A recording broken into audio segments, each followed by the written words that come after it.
आप सभी को मेरा आत्मवंदन। पीएमसी ध्यान नेपाल में सभी का हृदय से बहुत बहुत स्वागत है। अपने प्रिय गुरु ब्रह्म ऋषि पितामह महाअवतार बाबा जी, सभी आध्यात्मिक और आराध्य गुरुओं को साष्टांग प्रणाम करते हुए हम आज का सत्र आरंभ करेंगे। और आज हमारी प्रिय रीता जी हमें फकीर का अगली कड़ी में जोड़ेंगे, जो सीरीज हमारी चल रही है उसमें, और ध्यान भी कराएंगे। तो मैं रीता जी से आग्रह करूंगी कि प्लीज आप शुरू करें।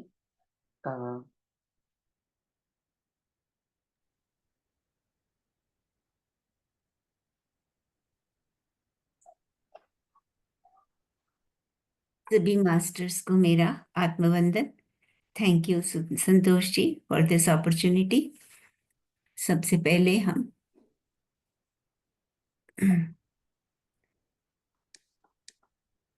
पूरे मन से अपने गुरुओं का आवाहन करते हैं, उनकी चेतना से जुड़ने का प्रयास करते हैं। महाअवतार बाबा जी को कोटि कोटि नमन करते हुए, ब्रह्म ऋषि पत्री जी को कोटि कोटि नमन और धन्यवाद करते हुए हम आज के ध्यान की यात्रा शुरू करेंगे। तो सभी लोग ध्यान की स्थिति में आ जाएं। तीनों बंद लगा लें।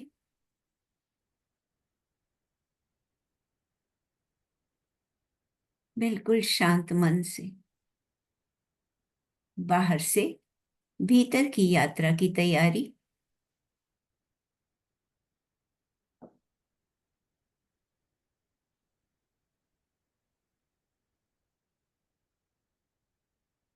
सभी गुरुओं को, अपने अपने इष्ट देव को, एस्ट्रल मास्टर्स, आध्यात्मिक गुरु, सप्तऋषि मंडल, Sai Baba, Lord Krishna, Guru Nanak Dev ji, Jesus Christ, Lord Buddha, सबको नमन करते हुए, प्रार्थना करते हुए कि वे सब आए और हमारे साथ ध्यान में जुड़े, हमारा मार्गदर्शन करें, हमारे आध्यात्मिक विकास का रास्ता सरल बनाएं।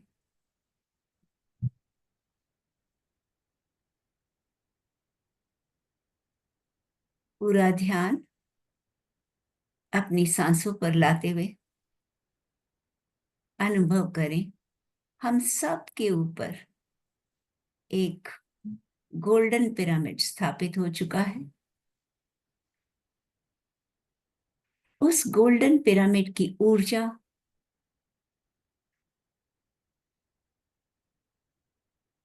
दिव्य आत्माओं की ऊर्जा का सुरक्षा कवच अपने चारों ओर अनुभव करें और अपनी सांसों से जुड़ते जाएं।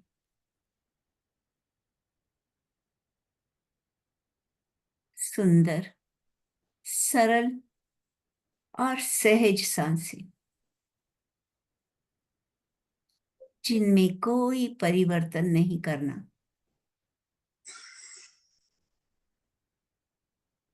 कोई सोच विचार नहीं,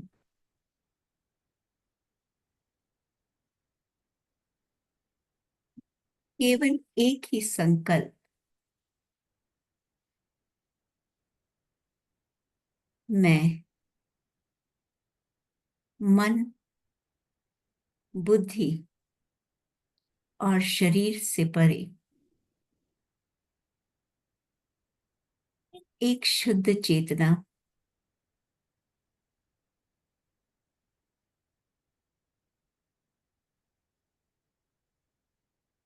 जो केवल इस प्लेनेट अर्थ पर शरीर धारण करके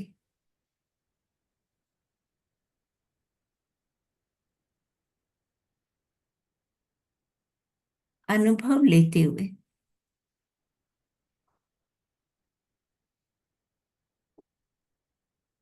अपनी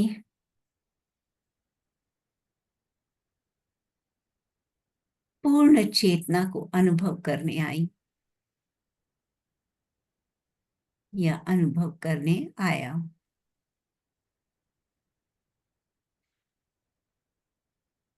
द्वैत के भाव से निकलकर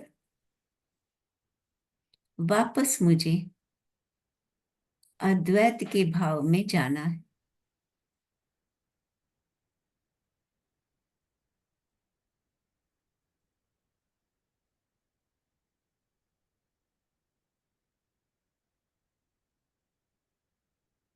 जीवन का बहुत समय, बहुत मूल्यवान समय मैंने इस भौतिक शरीर को अपना समझकर, इस भौतिक शरीर को मैं समझकर, इस भौतिक शरीर की जरूरतों को इम्पोर्टेंस देकर बिता दिया, ताकि मैं अपने सारे लेसन्स को ले पाऊं। लेकिन इसी भौतिक शरीर में लिप्त होकर रह गई। इस शरीर को ही स्वयं का असली स्वरूप मान लिया।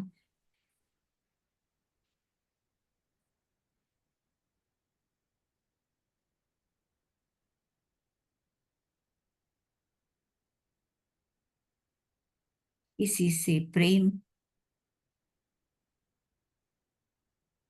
तो किसी से द्वेष,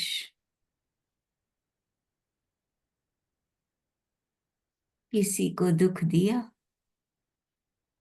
तो किसी को दुख लिया।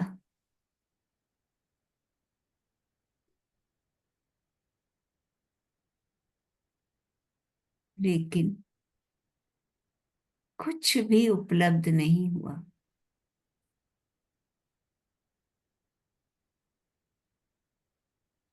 सच्चे गुरु की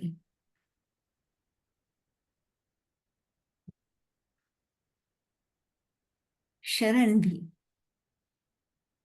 तभी मिली जब इस मोह ममता के जाल से बाहर निकलने का संकल्प किया।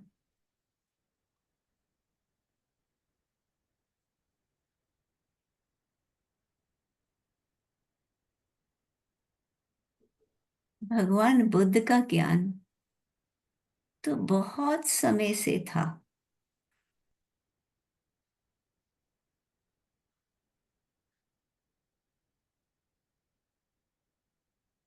भागवत गीता का प्रवचन तो जुगों से चल रहा था।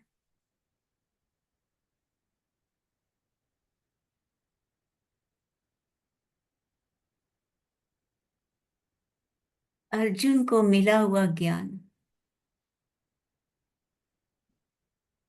तो हमारे लिए ही था।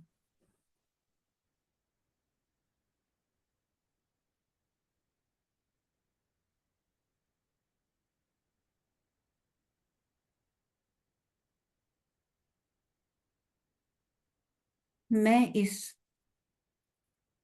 मन, बुद्धि और शरीर से परे हूं, अलग हूं। ये ज्ञान तो हमारे ऋषि और मुनियों ने सदियों पहले से बांट रहे थे।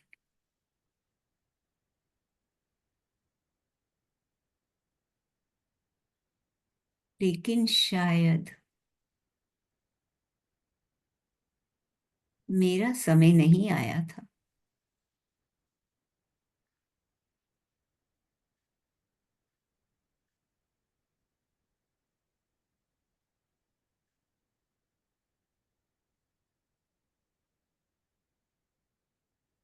आज मैं समझ पा रही हूं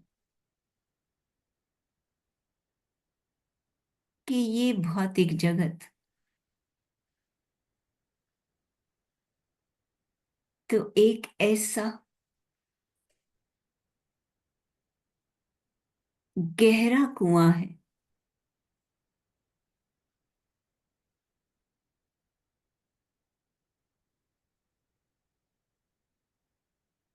जिसको जितनी जल्दी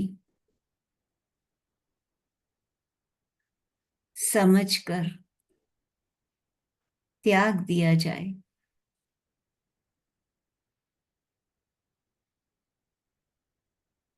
उतनी जल्दी हम अपने परम चेतन स्वरूप को समझ पाएंगे।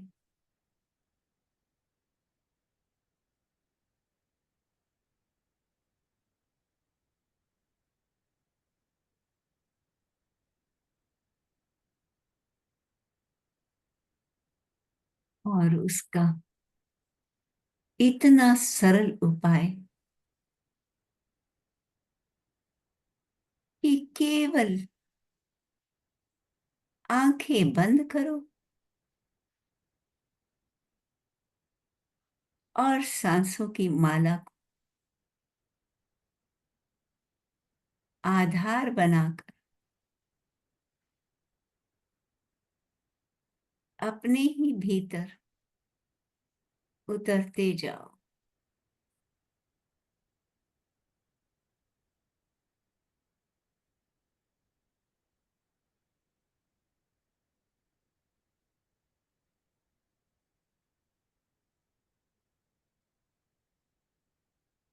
अपने अंदर के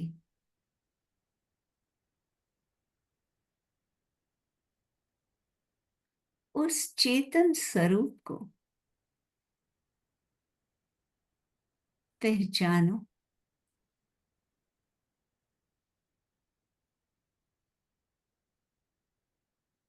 जो हमारे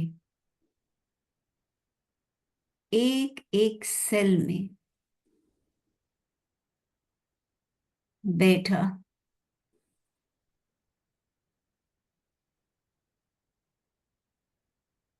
हमारी इंतजार कर रहा है कि कब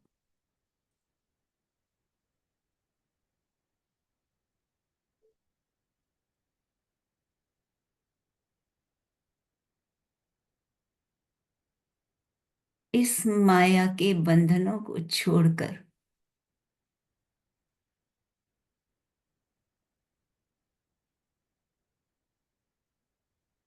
स्वयं की पहचान करें।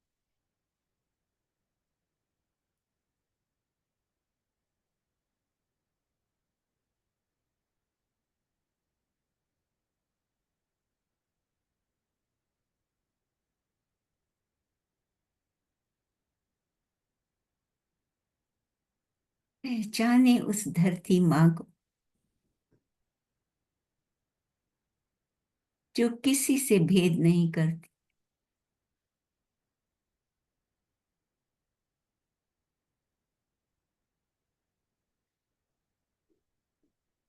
करुणा से भरी,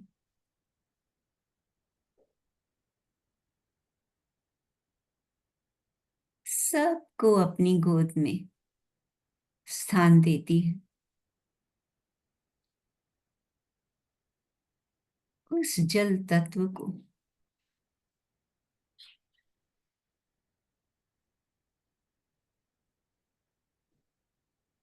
कैसे गीत गाता हुआ सारी मोह ममता को त्यागते हुए अपने उच्च स्व को पाने के लिए कहीं से भी रास्ता बना लेता है।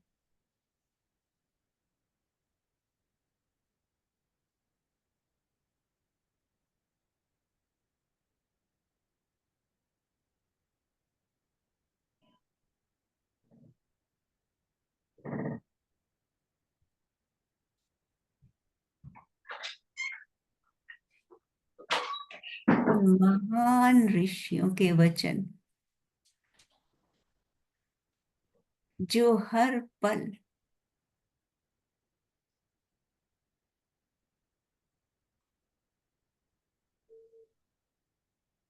यही समझाते हैं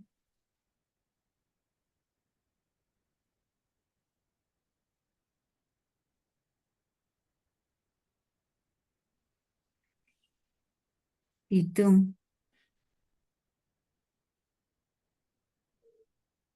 अपने लक्ष्य को पहचानो।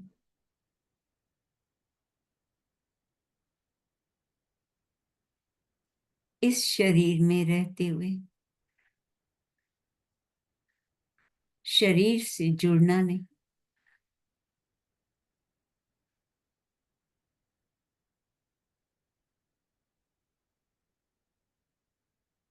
एक वाहन की तरह इस्तेमाल करते हुए समझो कि तुम और तुम्हारा शरीर अलग है।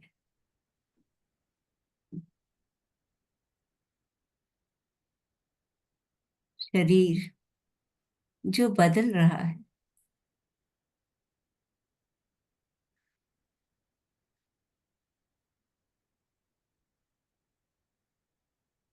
वो तुम कैसे हो सकते हो?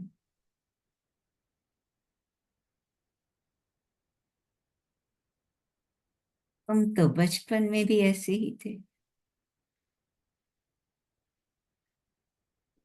जवानी में भी ऐसे ही थे,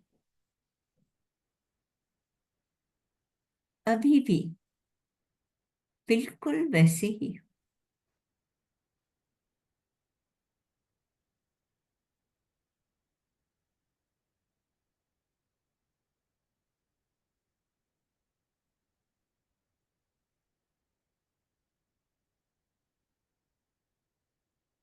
शरीर में होने वाली क्रियाएं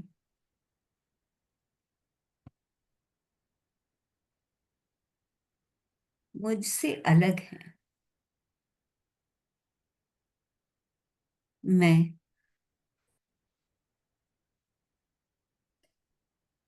केवल इन क्रियाओं को होते हुए देख रहा हूं।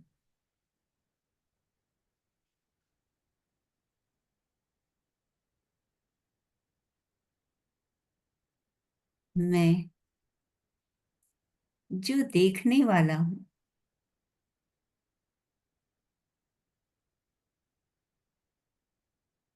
उसे भी कोई और देख रहा है।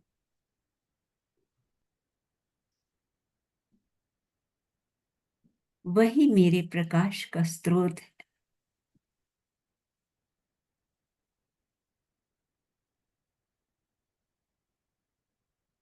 उसी प्रकाश के प्रभाव से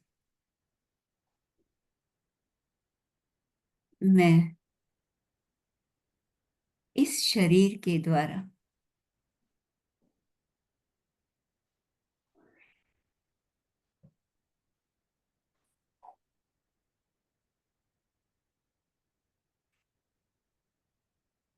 द्वैत भाव के अनुभव ले रहा।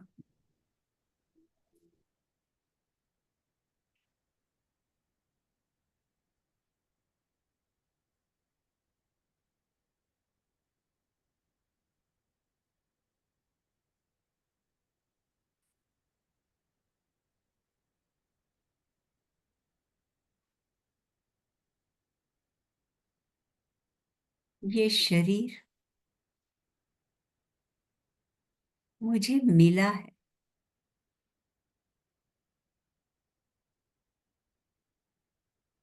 मगर मैं ना तो ये शरीर हूं, ना ही इसमें होने वाली क्रियाएं हूं।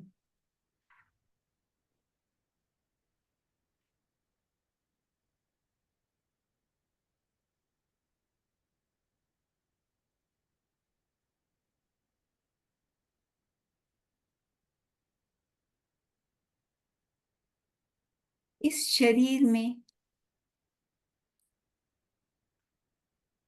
जो भी सुख और दुख आ रहे हैं,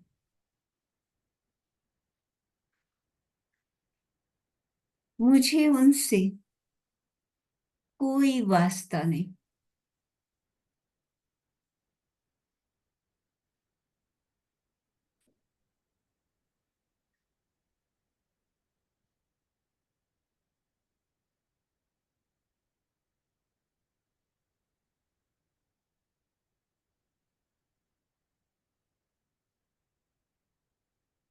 हाँ, मुझे इस शरीर की जरूरत है। जब तक मैं अपने पूरे लेसन नहीं सीख लेता या सीख लेती, मैं इस शरीर से अलग रहकर इस शरीर को हीलिंग एनर्जीज भेज सकता हूं,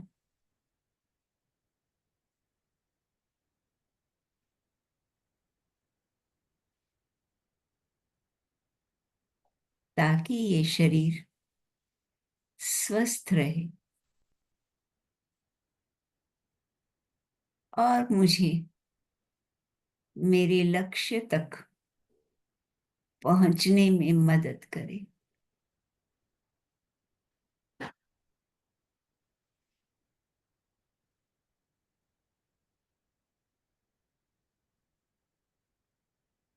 हर पल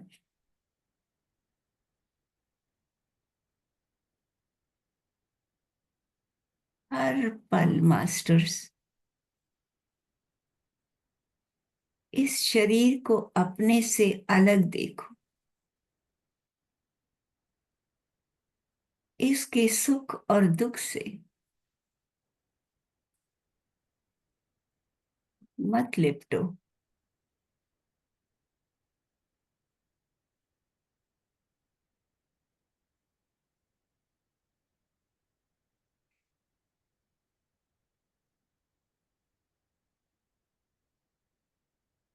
केवल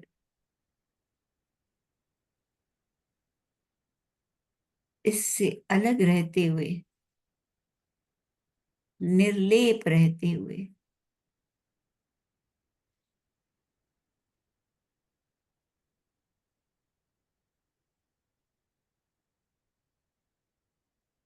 इसकी क्रियाओं को देखो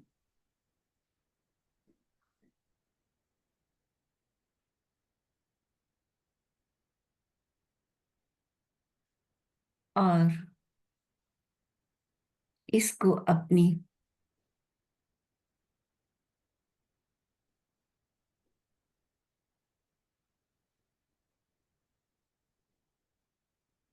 प्योर, शुद्ध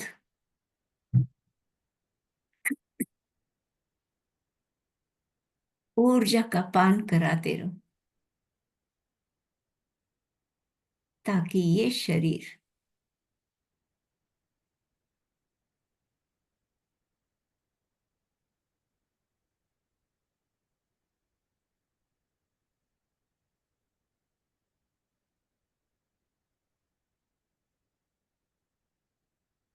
स्वस्थ रह सके, रोग मुक्त रह सके।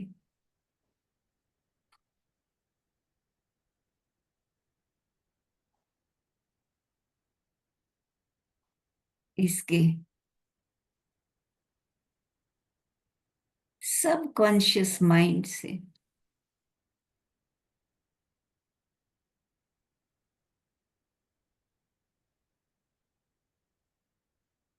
सारे पास्ट और फ्यूचर के भाव खत्म हो जाए।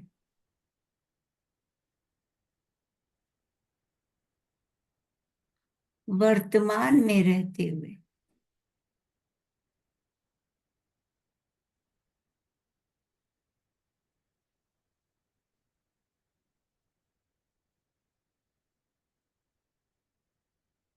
शुद्ध चेतना की हीलिंग पावर्स के द्वारा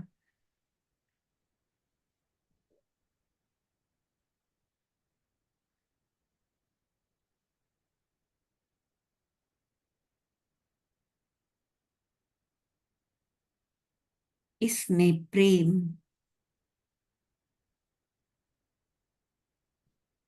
समर्पण,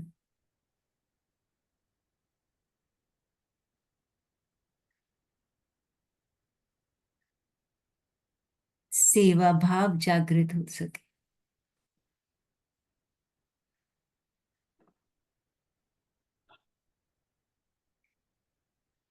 जैसे जैसे इसमें अनकंडीशनल प्रेम समाता जाएगा,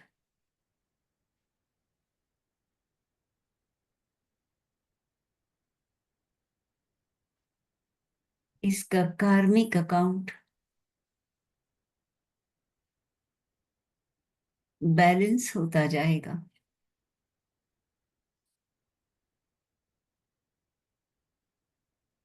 तो इस शुद्ध चेतना को इसमें रहने का आनंद आएगा।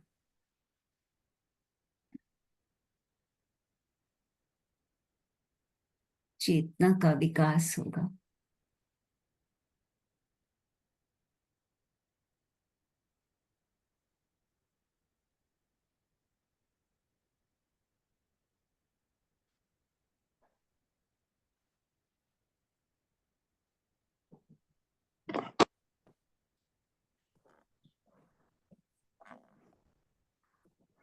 जो उसका अंतिम लक्ष्य,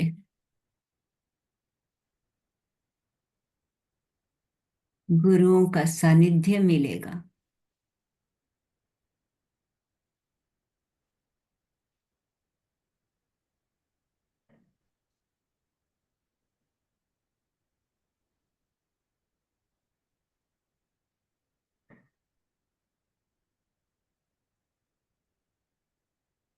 स्पेस और टाइम से परे हो जाएगा। एस्ट्रल ट्रेवल द्वारा विभिन्न लोगों का ज्ञान प्राप्त होगा।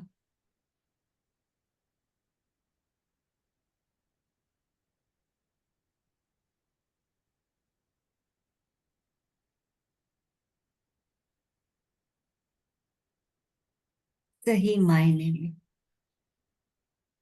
उस प्योर चेतना का दिवाले बन जाएगा। हम कहते हैं कि ये शरीर दिवाले है, तो इस शरीर को सही मायने में दिवाले बनाने के लिए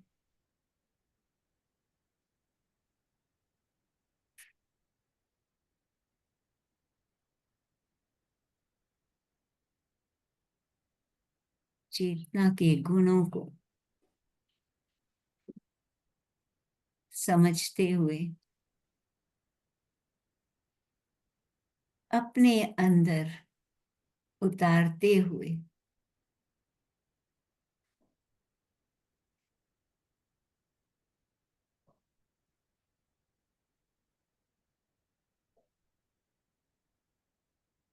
चेतना के अनुरूप चलते हुए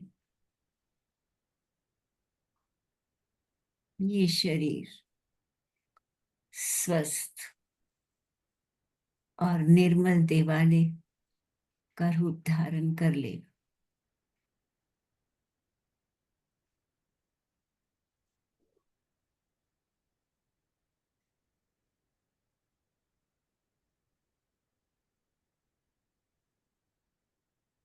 और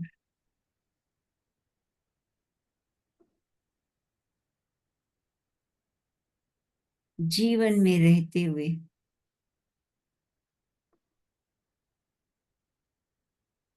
मोक्ष की प्राप्ति हो जाएगी। जन्म और मरण की साइकिल से बाहर आ जाए।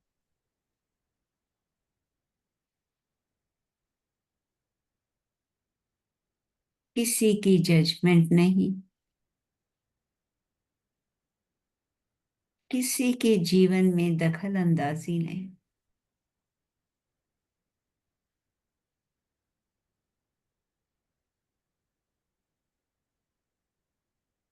तू और मैं का भेदभाव नहीं।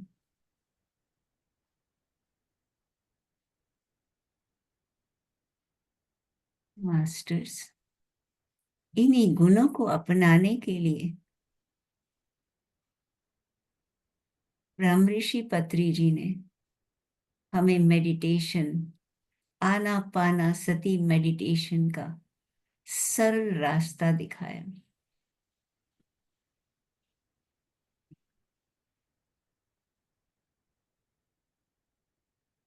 सज्जन सांगत्य और स्वाध्याय का मार्ग दिखाया।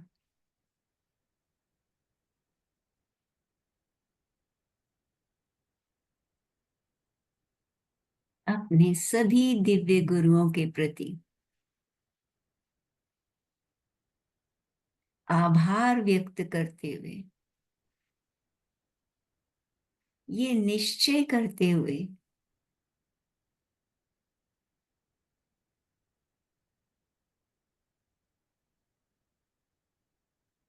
कि हमें इस शरीर को शुद्ध देवालय में बदलना है।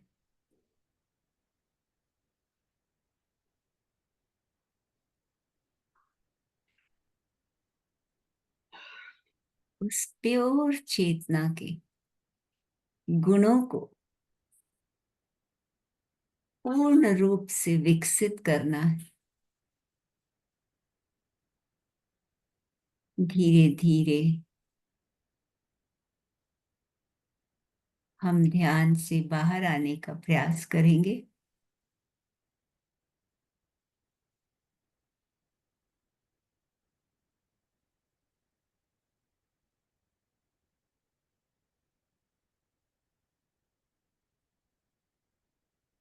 अपने भौतिक शरीर को अनुभव करें। हर पल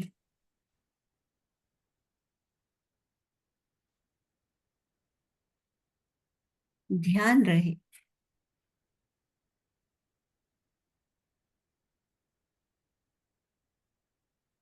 कि मेरे अंदर चेतना रूपी परमात्मा है जो मुझे पल पल देख रहा है। मेरा कोई कार्य ऐसा नहीं होना चाहिए जिससे इस दिवाले में किसी भी तरह का धब्बा लगे।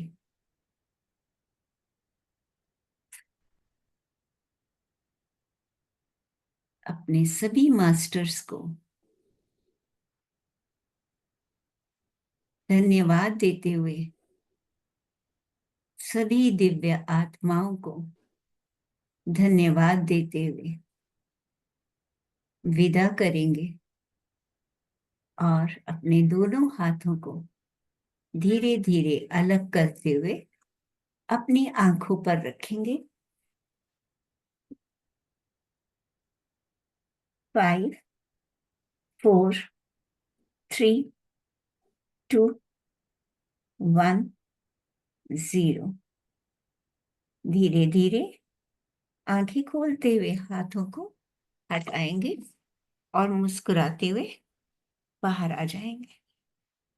थैंक यू मास्टर्स, आप सबका धन्यवाद।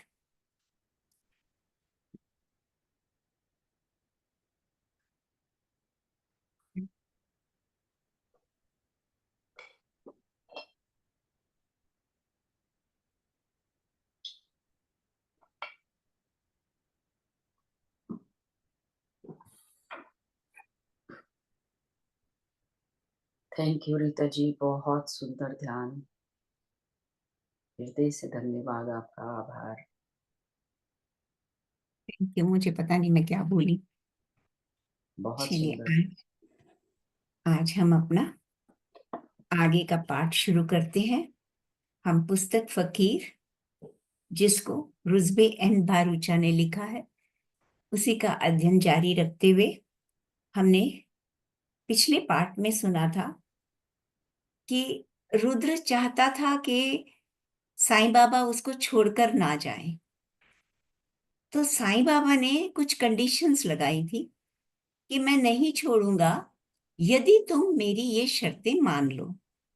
पहला, कि तुम कभी किसी के सामने मुझसे बात नहीं करोगे, किसी के सामने मेरी ओर देखोगे नहीं, और तुम घर का सारा काम स्वयं करोगे, कोई बाहर से मदद नहीं लोगे, और एक समय का खाना तुम सामने होटल में खाओगे जहां मैं तुम्हारे साथ नहीं रहूंगा। तो रुद्र के पास कोई चॉइस नहीं थी, इसलिए उसने बाबा की सारी कंडीशंस को मान लिया और सागर के किनारे ही उसने एक घर ले लिया। रुद्र के मन में ये क्वेश्चन था कि विश्वास क्या होता है और कुछ बच्चे अपाहिज क्यों पैदा होते हैं। तो जिसका अभी तक तो साईं बाबा ने कोई आंसर नहीं दिया था। तो अब इसके आगे हम शुरू करते हैं। रुद्र जानना चाहता था कि विश्वास क्या होता है और कुछ लोग अपाहिज क्यों पैदा होते हैं, लेकिन बाबा ने उसके प्रश्न जाने बिना उसे सही समय का इंतजार करने को कहा था। उन्होंने रुद्र को शाब्दिक और भीतरिक मौन का ज्ञान देने के बाद उसके पहले प्रश्न का उत्तर देने का समा बांधा, क्योंकि रुद्र ने अभी तक मुंह से बोलकर ये प्रश्न नहीं पूछे थे, मगर बाबा जानते थे कि वो क्या जानना चाहता है। और बिना उसके कहे बाबा ने उसको मौन का ज्ञान, की चुप रहने का, शांत रहने का, क्या इससे क्या होता है, ये ज्ञान देने के बाद बाबा ने उसके पहले प्रश्न के उत्तर देने का समा बांधा। बाबा ने रुद्र को बताया कि विश्वास कई तरह का होता है। कई व्यक्ति ये अपेक्षा रखते हैं कि वे भगवान में विश्वास रखते हैं, उनका नाम जपते हैं, इसलिए उनके जीवन में कभी कोई परेशानी, संघर्ष, कष्ट या संकट आ ही नहीं सकता। वे हर परेशानी से कुछ पलों में ही उबर सकते हैं। कुल मिलाकर वे जीवन को सुचारू व सुगम रूप से चलाना चाहते हैं, और अगर कहीं जरा सा भी उनके जीवन की अवधारणा से परे हो जाए तो वे ईश्वर और उसके सारे सृजन पर ही प्रश्न चिन्ह लगा देते हैं। वे सोचते हैं कि उन्होंने अपनी व्यस्त दिनचर्या से प्रार्थना के लिए समय निकाला, कोई नेक काम किया, इसलिए वे ईश्वर की ओर से आने वाली करुणा को पाने का पूरा अधिकार रखते हैं। ऐसे लोग उन बच्चों की तरह होते हैं जो ये मानकर चलते हैं कि सारी दुनिया उनके इशारों पर नाचेगी। तो ये पहली किस्म के लोग हैं जो ये सोचते हैं कि हमने अपनी इतनी बिजी लाइफ में से कुछ समय भगवान का नाम लिया, ये हमने नेक काम किया, तो अब हमारे ऊपर तो कोई संकट आ ही नहीं सकता, तो हमारी भगवान हमेशा रक्षा करेंगे। तो साईं बाबा कहते हैं कि वो लोग ऐसे हैं जैसे छोटे बच्चे कुछ होते हैं ना, जो ये सोचते हैं कि सारा विश्व हमारे ही रूल से चलेगा, हमारे ऑर्डर से चलेगा। तो ऐसे लोग ये पहले उसमें कैटेगरी में आते हैं। तो उनको वो सोचते हैं कि हमें तो भगवान की करुणा पाने का पूरा अधिकार है, इसलिए वे ईश्वर की ओर से आने वाली करुणा को पाने का पूरा अधिकार रखते हैं। वे ऐसी आत्माएं हैं जो ये नहीं समझते कि ईश्वर जटिल नहीं है, किंतु जीवन के नियम अतीत और उनके भले के लिए आने वाले कल से गुथे हुए हैं। क्योंकि वो अज्ञानी हैं, वो ये नहीं जानते, कि वो सोचते हैं शायद भगवान, अगर उनके ऊपर कोई दुख आया तो वो सोचते हैं कि ये भगवान ने इनजस्टिस, हाँ, उनके साथ गलत किया है। वो ये नहीं जानते कि भगवान जटिल नहीं है, भगवान किसी को दुख नहीं देता, लेकिन हमारे जीवन के ही कुछ नियम हैं जो हमारे अतीत माने पास्ट और उस उनके भले के लिए आने वाले कल से गुथे हुए हैं।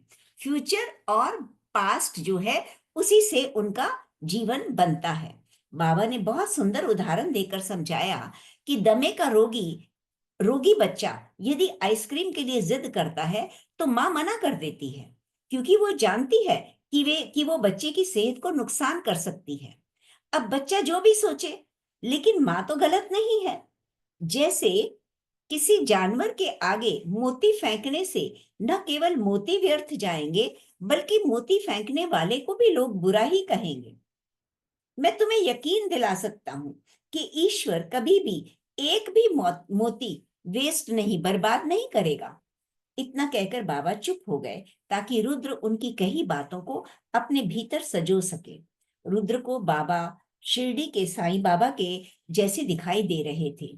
सफेद चोगा, दाढ़ी, सिर पर बांधने वाला सफेद कपड़ा, कोमल मुस्कान, गहरी मुलायम आंखें, जिन्हें देखकर वो अक्सर रो देता था।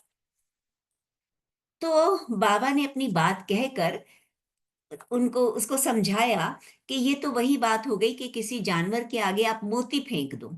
अब मोती तो इतने महंगे होते हैं, तो मोती जानवर तो नहीं खा सकता, पर मोती वेस्ट भी जाएंगे।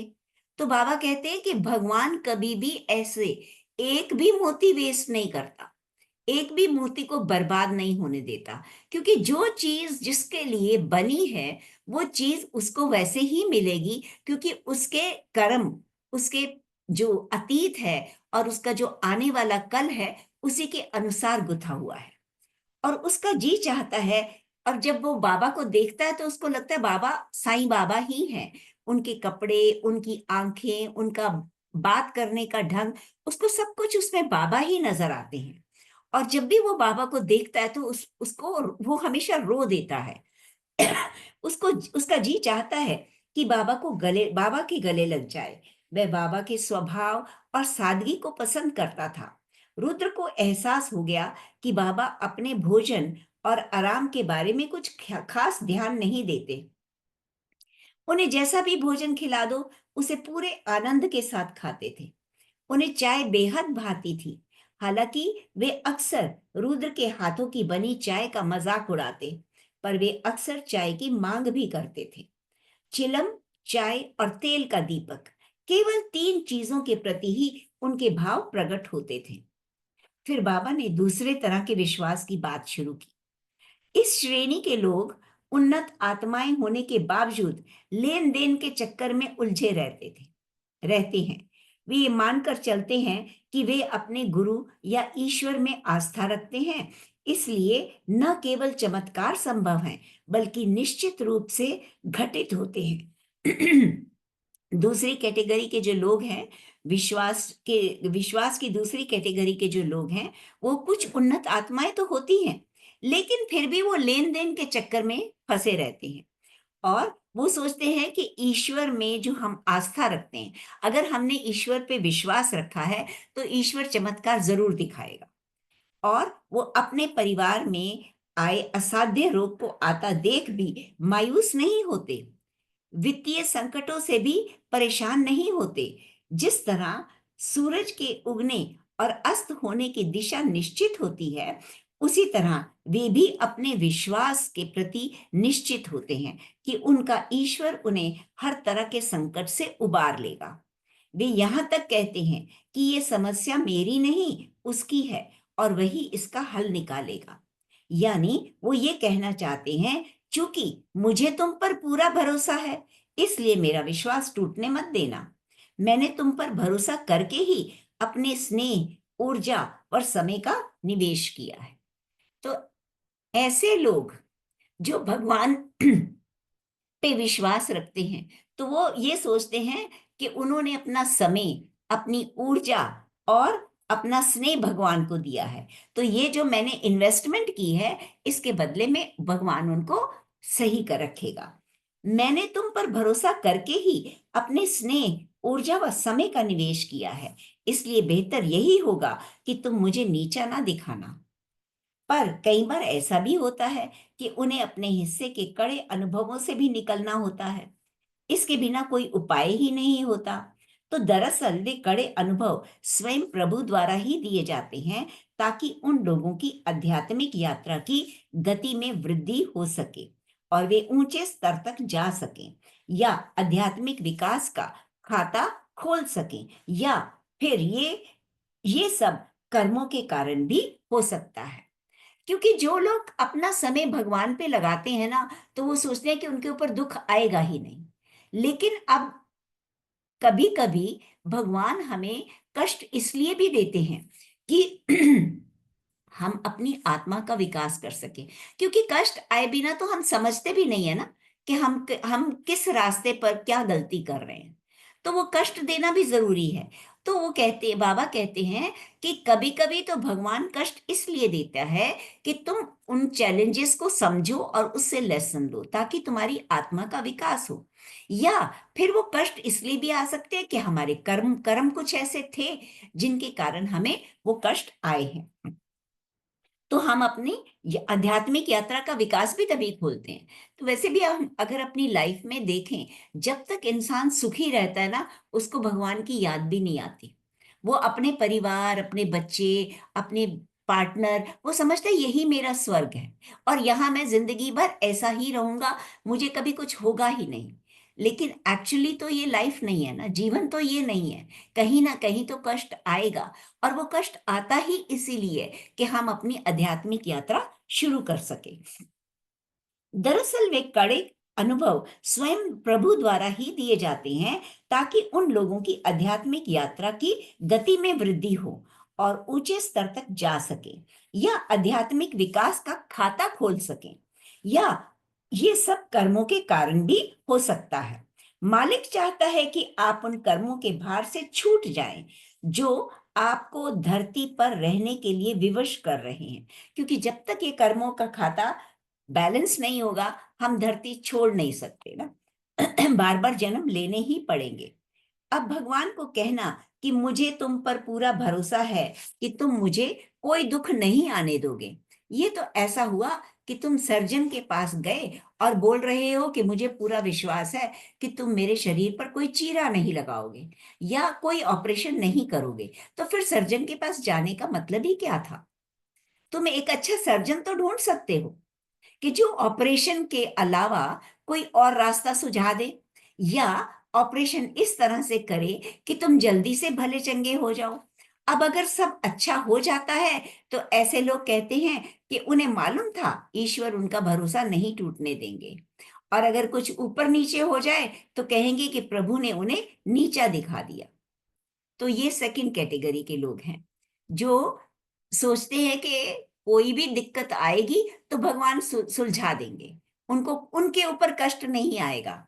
तो वो बाबा उसको समझाते हैं कि ये तो फिर वही बात हुई ना कि मुझे सर्जरी की जरूरत है, मैं सर्जन के पास गई और सर्जन के पास जाके कहती हूँ कि भाई मुझे पूरा विश्वास है तुम मेरे शरीर में कोई चीरा नहीं लगाओगे। तो भी फिर सर्जन के पास क्यों गए? सर्जन का तो काम ही यही है। हाँ, कोई सर्जन अच्छा हो सकता है जो बिना चीरा लगाए कोई और रास्ता सुझा दे। लेकिन ऐसा तो नहीं हो सकता ना कि एक सर्जन सर्जरी की जरूरत है और सर्जन सर्जरी ना करे। तो वो कहते हैं कि अगर सब अच्छा हो जाए, मान लो सर्जरी हो गई, बहुत अच्छा सर्जन था, सर्जरी हो गई, बहुत अच्छे से रिकवरी भी हो गई, तो वो कहेंगे देखा ना, हमें भगवान पे विश्वास था, हम भगवान को मानते हैं, इसलिए भगवान ने सब भला चंगा कर दिया। और अगर ऐसा नहीं होता, तो फिर वो क्या कहेंगे कि भगवान ने मतलब जानबूझ के मुझे मतलब भगवान ने ऐसा नीचा दिखा दिया दूसरों के सामने कि मेरा विश्वास तो टूटा, लेकिन लोग भी कहेंगे और कर ले पूजा और मान ले भगवान को, क्या मिला तेरे को। तो वो इस तरह से सोचते हैं। ऐसे लोगों का विश्वास तो शर्तों पर टिका होता है, लेकिन फिर भी ये लोग पहली श्रेणी के लोगों से बेहतर हैं, क्योंकि ये आध्यात्मिक रूप से ईश्वर के कहीं समीप है। ये रोजमर्रा के जीवन की छोटी मोटी मुश्किलें तो पूरे अनुग्रह के साथ सहन कर लेते हैं, लेकिन भारी संकट आने पर इनका विश्वास शर्तों से बंध जाता है। तो ये वाले जो लोग हैं, सेकंड कैटेगरी के लोग जो हैं, वो पहली श्रेणी के विश्वास वाले लोगों से बेहतर है। क्योंकि वो तो ये सोचते हैं कि हमने अपना कीमती समय भगवान को दिया है, तो हमारे ऊपर कोई दुख आएगा ही नहीं। लेकिन जो सेकंड कैटेगरी के लोग हैं, वो छोटे मोटे कष्टों में परेशान नहीं होते, मगर जब कोई भारी संकट आ जाता है तो तब वो ये उम्मीद रखते हैं कि भगवान उनके ऊपर संकट नहीं आने देगा, पर वो ऐसे लोग आध्यात्मिक रूप से ईश्वर के साथ जुड़े होते हैं। जबकि उस स्थिति में भी वे पूरी तरह से शांत और आश्वस्त भाव से मुश्किलों का सामना करते हैं। कभी कभी तो इनका भरोसा तुम्हें चकित कर देता है और कभी कभी लगता है कि इनकी सारी ताकत और प्रभु पर इनका भरोसा गया कहाँ। वैसे छोटे मोटे कष्टों में ये घबराते नहीं हैं, लेकिन बड़ा कष्ट आता है तो ये फिर भगवान पे विश्वास करते हैं। इसका मतलब भगवान से जुड़े तो हैं, लेकिन कभी कभी तो इनका भरोसा इतना ज्यादा होता है कि ये कभी डगमगाते नहीं हैं। और कभी कभी इनका भरोसा ऐसा होता है कि उनको देख के हैरानी होती है कि ये कैसे भगवान के भक्त हैं, कैसी कैसी मानता है इनकी। इसके बाद बाबा ने विश्वास के उस रूप की बात शुरू की जो अक्सर दिखाई नहीं देता। वह है अनुग्रह के साथ समर्पण। ये विश्वास ये विश्वास घास के तिनके से भी पतला और बरगद के पेड़ की जड़ों से भी कहीं ज्यादा मजबूत होता है। फिर तीसरी कैटेगरी के जो लोग हैं ना, वो ऐसा ऐसा मतलब उनका रूप होता है कि वो बिल्कुल समर्पित भाव में रहते हैं, पूर्ण रूप से विश्वास रखते हैं। और उनका विश्वास जो होता है ना, होता तो घास के तिनके की तरह पतला है, लेकिन बरगद के पेड़ की जड़ों से भी ज्यादा मजबूत होता है। ईश्वर के जिन बच्चों की आत्मा में विश्वास का ये रूप प्रवाहित होता है, वो ना तो कोई अपेक्षा रखते हैं, ना ही कुछ मांगते हैं। ऐसे लोग किसी भक्त या शिष्य की श्रेणी में नहीं आते। वे तो केवल शुद्ध अनुग्रह व समर्पण और कुछ भी नहीं। जब भी कोई संकट आता है तो वो ये मानते हैं कि जो भी हो रहा है प्रभु की इच्छा से हो रहा है। उनके पास कितना भी दुख क्यों ना हो, उन्हें विश्वास होता है कि प्रभु उन्हें कुछ अनुभव देना चाहते हैं। ये जो तीसरी कैटेगरी के लोग हैं, इनका इतना विश्वास होता है भगवान पे कि ये अपने मुख से अपनी इच्छा से भगवान से कुछ नहीं मांगते। जो भी इनके साथ होता है वो सोचते हैं कि ये भगवान के अनुग्रह से हो रहा है। अगर भगवान ने ये दिया है तो इसके पीछे जरूर कोई ना कोई कारण होगा जो मुझे वो कुछ सिखाना चाहते हैं। उन्हें विश्वास होता है कि प्रभु उन्हें कुछ अनुभव देना चाहते हैं। और ईश्वर की मर्जी के बिना कोई दुख सुख खेद अच्छा या बुरा आ ही नहीं सकता। ऐसे लोग मालिक से सुरक्षा की भी उम्मीद नहीं करते, क्योंकि उम्मीद लगाने का अर्थ है कि तुम मालिक से कुछ मांगते हो। इस विश्वास में पूरी तरह से समर्पण चाहिए। ये सबसे मुश्किल पर असरदार रूप है। तुम किसी तरह के पुरस्कार या दंड की अपेक्षा नहीं रखते। सफलता असफलता दुख और प्रसन्नता से भी ऊपर उठ जाते हैं। तो ये सबसे ऊंची कैटेगरी है जिसमें ना सुख ना दुख ना अच्छा ना बुरा, किसी भी तरह की कोई उम्मीद नहीं होती। वो सिर्फ इतना ही विश्वास रखते हैं कि उनका भगवान पे विश्वास बना रहे और उनका समर्पण पूरा बना रहे। उनको सफलता असफलता दुख या प्रसन्नता से भी कोई फर्क नहीं पड़ता।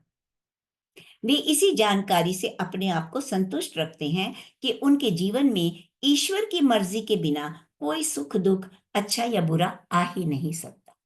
जब उनका ये इरादा बन जाता है, इतने समर्पित हो जाते हैं कि कोई भी सुख दुख और अच्छा बुरा उनको लगता है ईश्वर की मर्जी के बिना नहीं आया, और जो ईश्वर की मर्जी से आया है वो सब अच्छा है। इस संपूर्ण विश्वास का अर्थ है कि तुम खुद को व अपनी पहचान को पूरी तरह से प्रभु के हाथों में सौंप देते हो। जैसे कहते हैं ना कि जो कुछ है सो तेरा, मेरा कुछ भी नहीं है। वो अपना पूरा जीवन, अपना पूरा कर्म, अपनी पूरी जिंदगी का जो भी लेखा जोखा है वो पूर्ण रूप से भगवान के ऊपर छोड़ देते हैं। तुम खुद को जितना खोते जाते हो, मालिक ईश्वर से तुम्हारा जुड़ाव उतना ही बढ़ता जाता है। अपने आप को जितना खाली करते जाते हो, वहां प्रभु के लिए उतना ही स्थान बनता जाता है।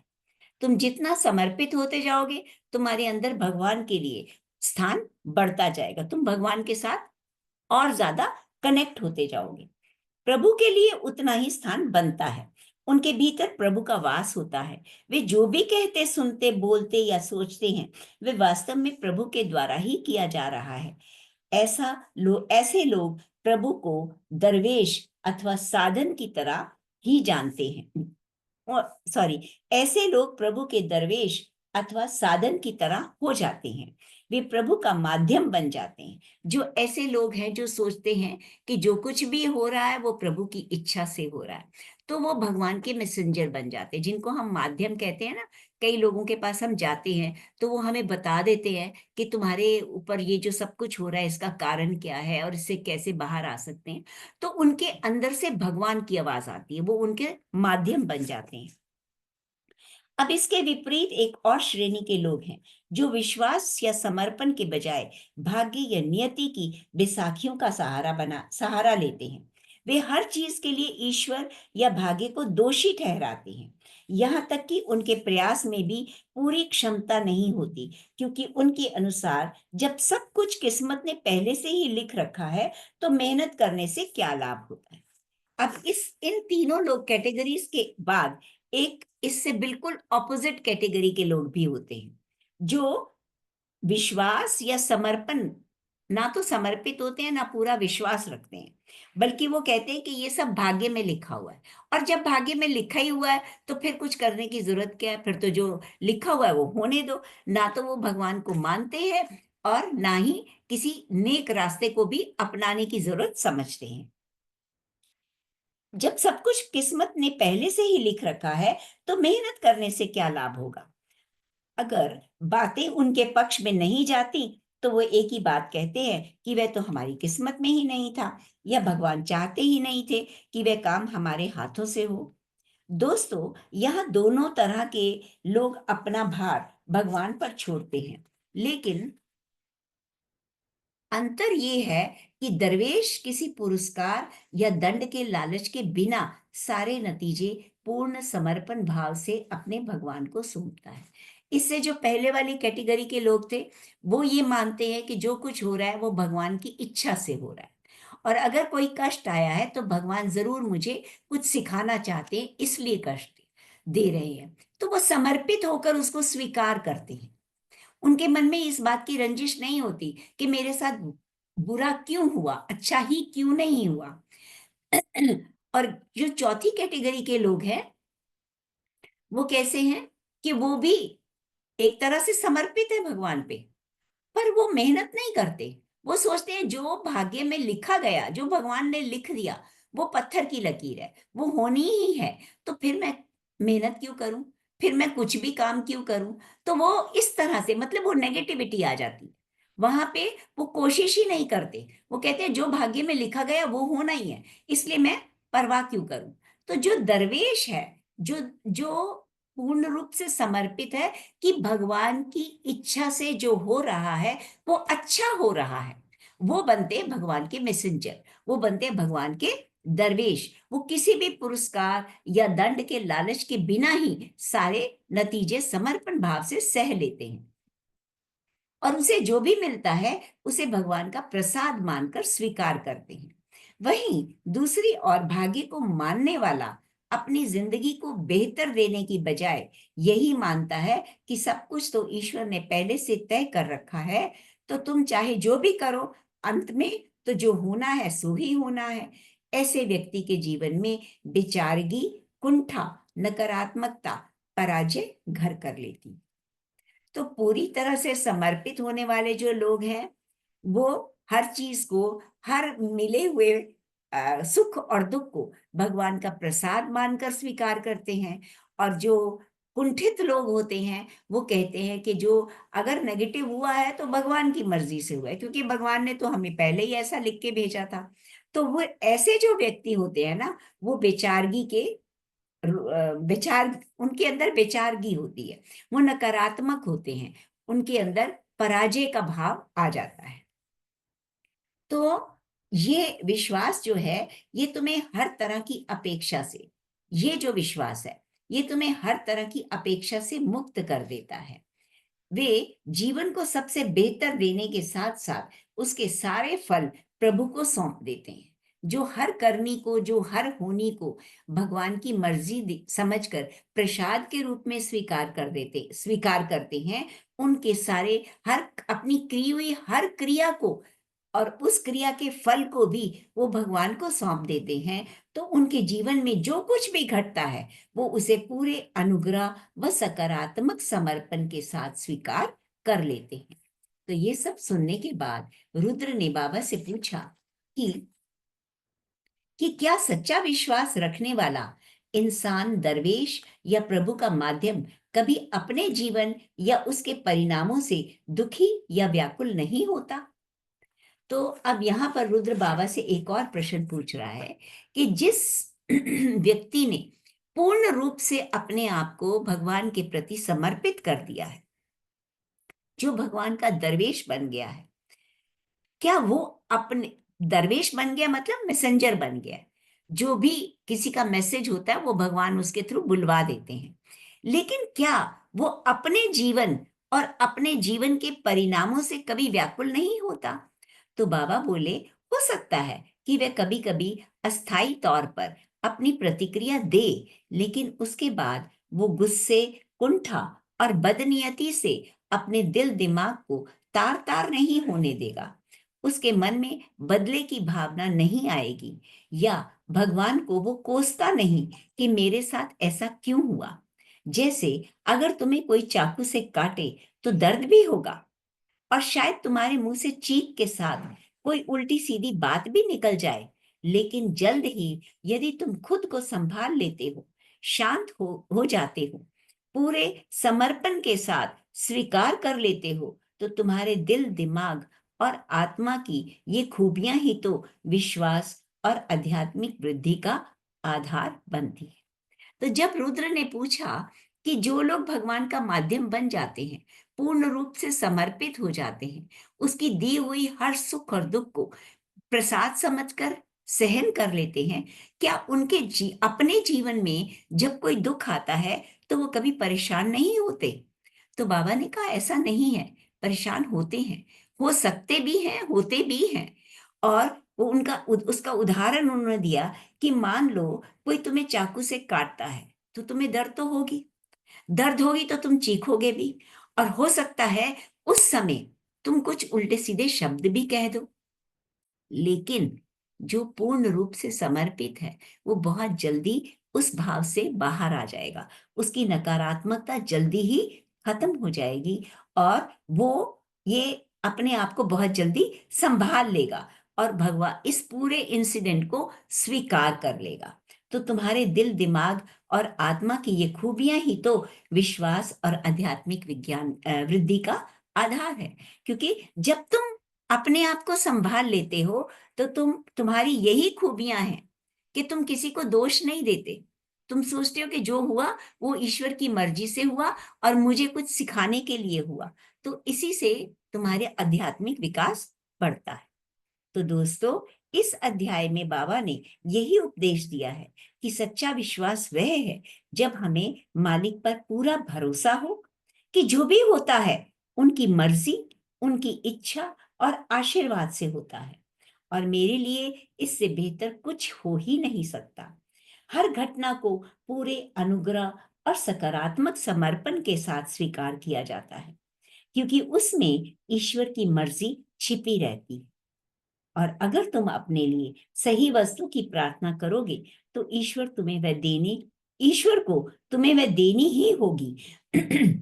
इसलिए हमेशा अपने लिए ताकत, विवेक, प्रेम व करुणा मांगो, ताकि जीवन को सकारात्मक समर्पण के साथ जी सको। यही सबसे श्रेष्ठ प्रार्थना है। तो यहाँ ये पाठ खत्म होता है। मतलब यहाँ पे वो यही बता रहे हैं, कहते हैं ना कि आप मैनिफेस्ट कर सकते हो, पर मैनिफेस्टेशन भी दोस्तों उसी की पूरी होती है जिसके पीछे लक्ष्य सच्चा, जिसके पीछे दूसरों के प्रति हमारा सेवा भाव हो, दूसरों का भला करने की इच्छा हो, कहते हैं कि किसी की मैनिफेस्टेशन बहुत जल्दी पूरी हो जाती है और कोई लोग मैनिफेस्ट करते ही रहते हैं लेकिन वो पूरा नहीं होता। अब मैं ये कहूं कि मुझे बहुत अच्छी बहुत बड़ी कार चाहिए, तो वो कार मैं किसके लिए मांग रही हूँ? अगर वो कार मैं सिर्फ अपने अपने कंफर्ट, अपनी फैमिली के कंफर्ट के लिए मांग रही हूँ, तो मास्टर्स वो मैनिफेस्टेशन जो है, वो जो हमारी मांग है, वो एक पर्सनल लेवल तक है, जिसको यूनिवर्स इतनी आसानी से पूरा नहीं करता अनटिल एंड अनलेस वो हम अपने सोल प्लान में लाए हैं।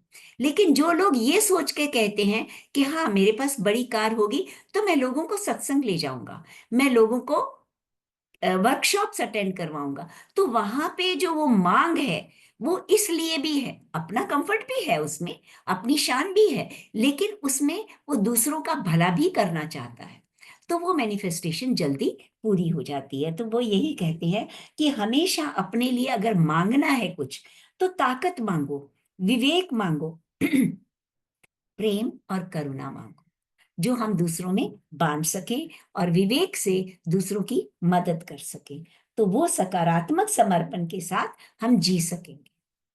So thank you so much. ये इस बार छोटा है लेकिन फिर अगर आगे,